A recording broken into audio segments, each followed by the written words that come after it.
Oakland, California. Before they were champions, before Kevin Durant came to town and before they built a billion-dollar arena across the bay, the Golden State Warriors changed the NBA with the death lineup. It was 5 guys who could dribble, pass and score, applying a level of pressure to opponents that no one had really seen before. Of course, it was constructed around the singular shooting talent of Stephen Curry and Klay Thompson, but it was always made possible by the flexibility of Draymond Green. In the haze of screaming matches with his coach, screaming matches with his teammates, technical fouls, flailing legs, suspensions, unfortunate social media posts, injuries and conditioning issues, it can be easy to forget just how unique Green can be.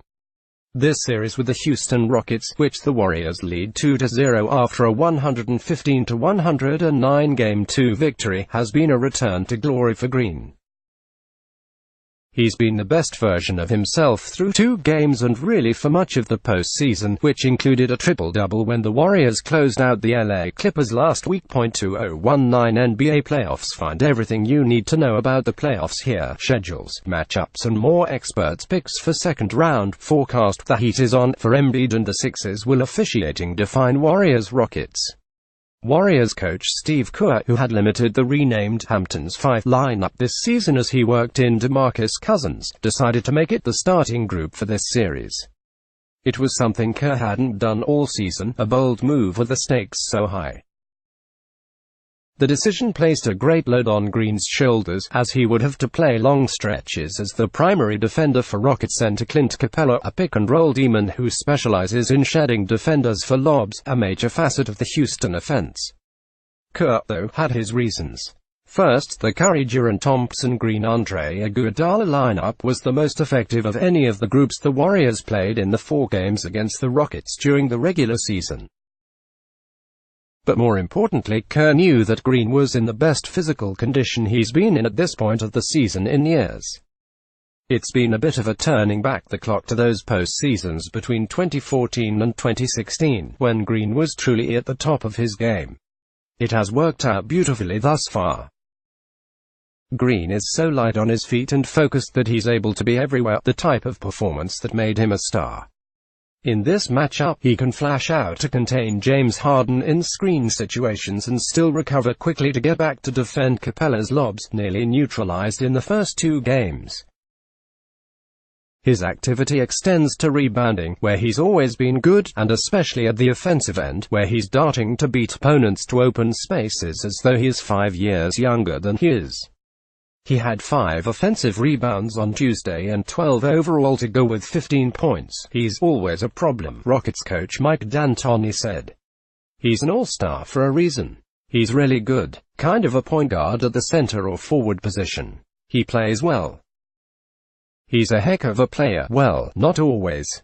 Green has been slowed by injuries over the past 2 seasons. Last season, a shoulder injury wrecked his shooting to the point where opponents basically stopped guarding him on the perimeter. A hip problem dogged him in the playoffs. This season, a toe injury and a sore knee slowed him down. He came into the season aiming to win the Defensive Player of the Year award, but he wasn't in good enough shape to seriously contend for it. All this year I don't think I was in great shape at all, Green said. I'm really just locking in and focusing on my body. Getting it healthy and ready for this time of year has been important. After the All-Star break, Green went on a strict diet and started ramping up workouts on off days. He lost more than 20 pounds in 6 weeks, and the difference is striking. His quickness and versatility from earlier in his career have returned. His shooting hasn't fully recovered, but everything else has him looking like he's in his prime again. It feels good to step out there and not have an ache, Green said. Sometimes during the year, like the toe injury, every time you step on that toe, put pressure on it, it's killing me.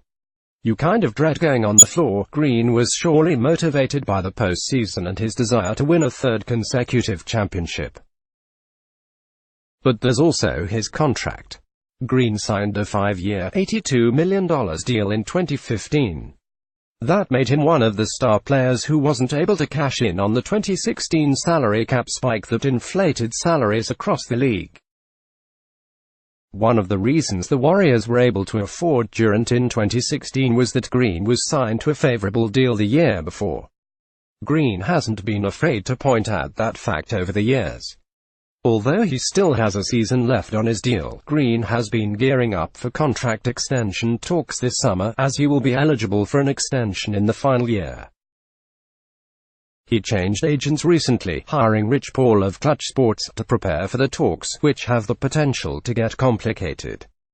Because even as Green believes he's underpaid based on the changed market, his effectiveness and production have dropped over the past 2 seasons. With his mounting injury history and advancing age, he recently turned 29, it is a little unclear what the Warriors would be willing to pay before he could test the free agent market. That cloud is still on the horizon, but Green's turning back the clock in recent weeks has accomplished sending the message that he's still a valuable player. If he's able to do it for a few more weeks and help the Warriors to a 4th ring, Green just might get everything that he wants. I feel great out there. I think it's showing in my play, Green said. But it's a long road for what we want to do. Just got to continue to do the things that I've been doing, continue to try to bring it on the floor.